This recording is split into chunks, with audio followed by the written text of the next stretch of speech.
Hello everyone. The G20 Summit for 2025 just concluded in South Africa, and it ended up as being one of the most important summits in the history of G20. So in this video, I will be discussing what exactly happened in this year's G20 Summit. How was it different as compared to the other summits that have happened before this? What were the key takeaways? And what new took place here that was unprecedented? You saw Prime Minister Narendra Modi also representing India in the G20 summit. However, amongst the participating nations, there was one nation that did not send anyone, whose president did not come. And that made all the news headlines. That was America. The American president Donald Trump did not participate in the G20 summit. We'll be discussing each and everything regarding it, which is important for the UPSC examination. So if you're new here, do hit the like and the subscribe button before we begin analyzing what happened in this year's G20 summit. So first of all, remember, this is the first ever G20 summit that has taken place in Africa. A part of the reason is, as you would know, when India hosted the G20 summit just a couple of years ago, it was India that made sure that African Union is also made a part of the G20. So now that African Union is a part of it, now the summits will also take place in Africa. And that is why in South Africa, G20 found its first ever host in an African country.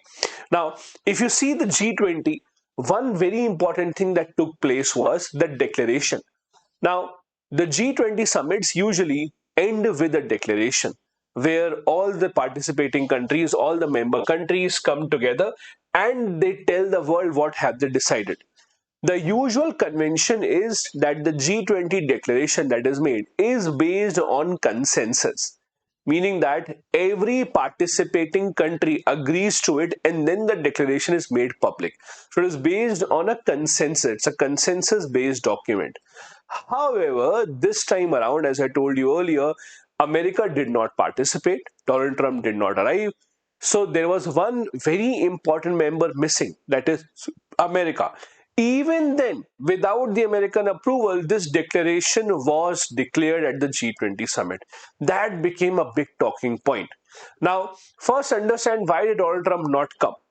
As you know, ever since Donald Trump has started his second term, he has been making many rough decisions against many countries around the world, including India. India right now is facing over 50% of tariffs from America. The same has been the case with countries such as Brazil, Canada, and even South Africa. Now, in South Africa's case, Donald Trump made a statement according to which he thinks that the South African government is committing genocide of the white population in South Africa. Now, there is no official record of it. Nothing like that has been confirmed by any agency or anybody. It is just one of those random thoughts that Donald Trump has in any random day. So he said that genocide of whites is being done under the watch of the South African government. And that is why he boycotted it. He said that I will not go to South Africa. Now, please remember, this is just allegation, but allegation done by a very powerful man can very well take up the shape of a very powerful fact, as it has happened in case of Donald Trump. He says that there has been genocide of whites in South Africa, because of which I will not participate. He thought that without American participation, the G20 as a group will not be able to work, will not be able to discuss anything. However, contrary to his expectation, the G20 countries decided to sign the official declaration. This has happened for the first time because, as I said, usually the group goes by the principle of consensus, meaning that every participant should say yes, only then the declaration is usually given out. Now, this summit has been historic for various reasons. First, it was the first ever summit to take place in the African continent. That is the first ever G20 summit, because African Union was not a part of it earlier. Second, the entire vision document, the declaration of this G20 summit, underlines what is called as a Ubuntu spirit. Now, what exactly is this? What is the Ubuntu spirit? Now, this is a very famous phrase used in South Africa. It is an interpretation of African philosophy. It is interpreted as I am because we are. I am because we are. It means I as an individual can only be successful, can only prosper if my entire community is prospering with me. Meaning, I cannot just keep on exploiting my community. I have to give it back in equal measures or even more if this has been the case. Now, what it means is when it comes to debates about climate change, when it comes to debate about the finances for climate change or the responsibility the developed world should have towards the developing countries, in all of that, this is a signal being given by Africa that you cannot think from your own point of view. This is even more pertinent at a time when Donald Trump's philosophy has been America first and he has been going away from long-standing treaties and understandings that countries have with America. In that scenario, in that environment, to come up with what is called as a Ubuntu spirit, I am because we are, is extremely important. In this particular summit, multiple declarations were made, and I'll be discussing the most important declarations that the G20 leaders signed on. What did the countries decide? So, first, it talks about enhancing the African participation at the global stage. See, if you look at the global policies around the world, they are shaped by institutions such as the UN, IMF, World Bank, WHO. However, in all these institutions, the representation from America is minimal, mainly because many of these institutions give representation on the basis of your size of economy.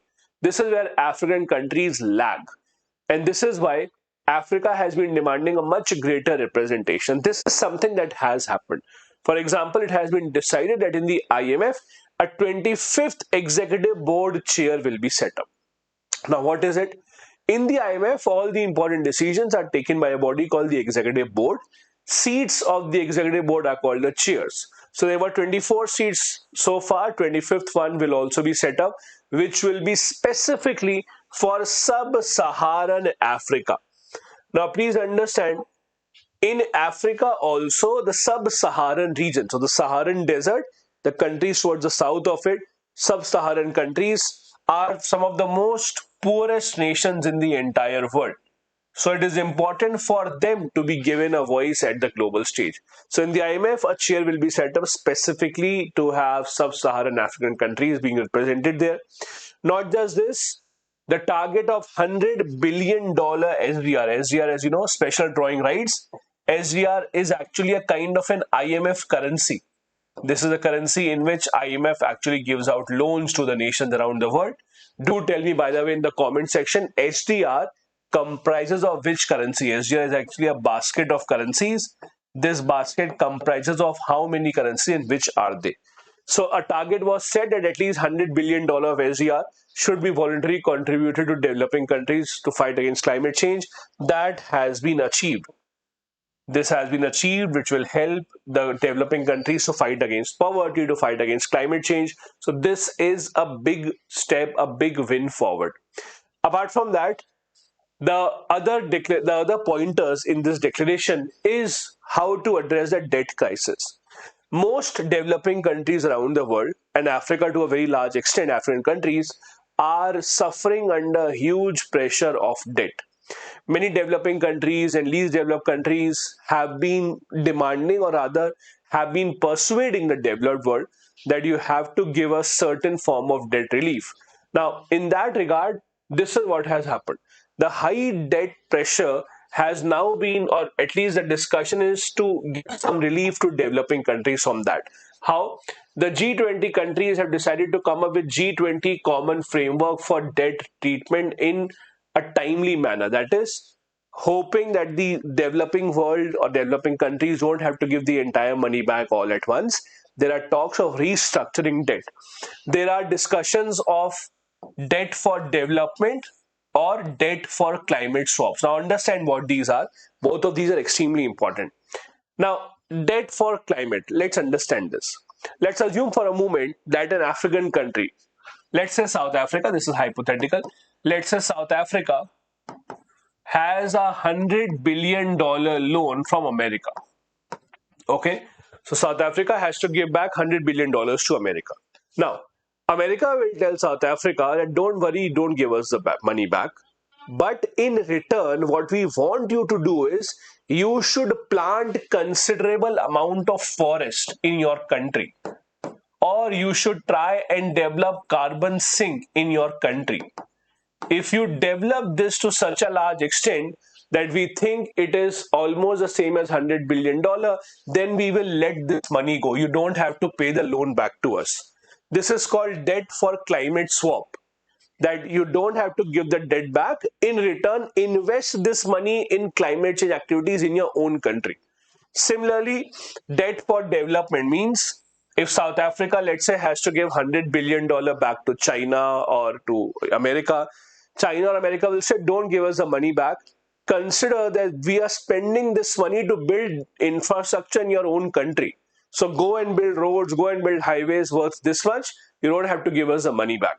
So there are discussions that are happening where the developed world, developed countries are trying to consider this option as well, to let these developing countries free, to let them off the hook, so that the debt restructuring pressure actually goes away from them and they can spend more money in constructive activities. Now, one other thing with Africa, if you look at their development parameters, development indicators, they are lagging behind most other parts of the world. For example, there are 600 million Africans, means 60 crore Africans, even today, that are without electricity. There is 1 billion, 100 crore Africans still lack clean cooking fuel, so they are still using primitive techniques to cook their food. 2 million, 20 lakh Africans die every single year due to energy poverty, means they don't have enough source of energy. These are very, very, very drastic and very starking numbers that the world has to come together to fight against. Now, what has the G20 decided? This. The G20 declaration says, and this is all important for the examination, the G20 countries have decided that we will try to triple the renewable energy capacity globally by 2030. So by 2030, whatever the capacity we have today, we will try to triple that. Then the energy efficiency, the rate of energy efficiency should be doubled by 2030. And Mission 300 platform means at least 30 crore people in Africa should be connected to electricity by 2030. How? By funding through World Bank, African Development Bank partnership programs. All these are extremely important pointers for your answer writing. For GS2, GS3, all these are important. Please try and remember these facts. These can be asked in the prelims exam also, and you can quote these in the mains exam as well. Now, one other thing that G20 declaration talks about is the issue of critical minerals. As you know, critical minerals are a lot in the news these days, specifically with respect to the trade war between China and America. China, as you know, has near monopoly status in critical minerals. They are the ones who control a majority of the global supply. These minerals are critical for development of electronics, development of AI related chips. This is where the countries are concerned that if China continues its hold, continues its monopoly over these minerals, how will the other parts of the world work in this technology? So what have the G20 countries decided? Number one, to invest in mineral exploration. Also, make sure that most of this investment goes into developing countries.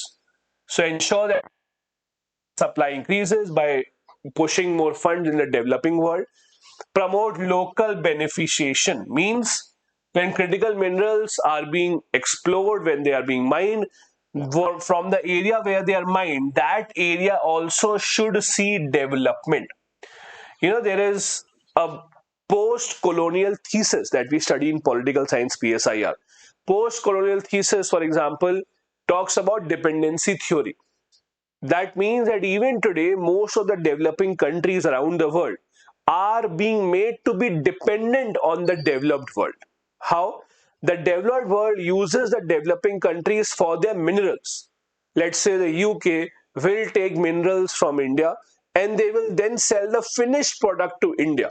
The finished products are sold specifically at a much higher price. So the countries from where you are actually extracting minerals, they will not be given as much money to buy the end product, and we are not able to buy the product that was made from our own ingredients or from our own raw material. This is something that should not happen. wherever the raw materials are being mined, wherever they're extracted from, those people, the local population, should also be given their due rights and their due part in the profit. We should strengthen governance, have sustainable practices for mining. We should not misuse this. And we should build resilient chains, especially the supply chains should not be susceptible to problems such as natural disaster, pandemic, etc. We all saw when the COVID-19 pandemic hit, because the global supply chains were all heavily dependent on China, and China was facing this issue of the COVID-19 pandemic more than the other parts of the world. We saw the global supply chains come to a halt. If you remember, supply of cars, laptops, mobile phones, all of them became much slower. There was much more demand than supply because of the supply chains getting stuck in China. So the G20 thinks that the countries must work to diversify these supply chains as well. The other part of the declaration is about food security and the right to food. As you can understand, a large number of people in Africa still lack enough food on their plate. So the declaration says that we should try to reduce hunger as much as possible. In 2024 alone, 72 crore people experienced hunger. The declaration of the G20 says that right to food is everyone's right. It should be non-discriminatory. Again, going back to the Ubuntu approach, I am because we are. That means food security should be a common problem for everyone and we should solve it for everyone, specifically for the low income households. The policy also says that we should support African small landholder farmers, those who are involved in fisheries, etc. We should implement African Continental Free Trade Agreement. So this is AF, African Continental Free Trade Agreement. This should be implemented so that the farmers in Africa, especially the small landholders, they should also get good price for their produce. Then the declaration also talks about AI and how AI should be utilized for everyone's good and not just for the few countries around the world. There are talks about AI for Africa. That is because Africa and African countries lack startups, lack the companies that are working in the field of AI. Most of them are based out of America or Europe. There is a good chance, or there is a fear that countries in Africa will be left out of the AI race. That should not happen as per the G20 summit. We should make sure that there is international AI cooperation, meaning that if there is any groundbreaking new discovery in the field of AI, that should be shared with as many countries as possible. The AI's potential should not be restricted to a few countries, especially if AI can solve big global problems. It should not be restricted to only some parts of the world. As many countries as possible should get their hands on it. It also talks about how AI should have certain limitations. We should make regulations for protection of human rights, transparency, fairness, etc. As you know, there are already concerns about privacy with respect to AI. There were some news stories yesterday on some media that if you go to Chat GPT, in many cases you ask for a person's phone number, Chat GPT may even be able to give you people's phone numbers as well.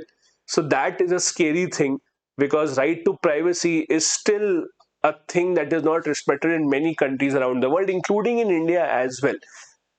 Today itself, I would have gotten at least 30 spam calls. I don't know from where people get the number, but all that is a problem. And that is why there should be regulations for trustworthy AI and safe AI. And as I said, AI for Africa initiative, where African countries should also get benefit of this new emerging technology from the developed world. Africa should not be kept outside this purview. There are also, declaration also talks about social equality, how the focus should be on employment. Now, these are important terms. Please try and remember them. There is something on Nelson Mandela Bay target, means it talks about reducing youth need. Now, what is need?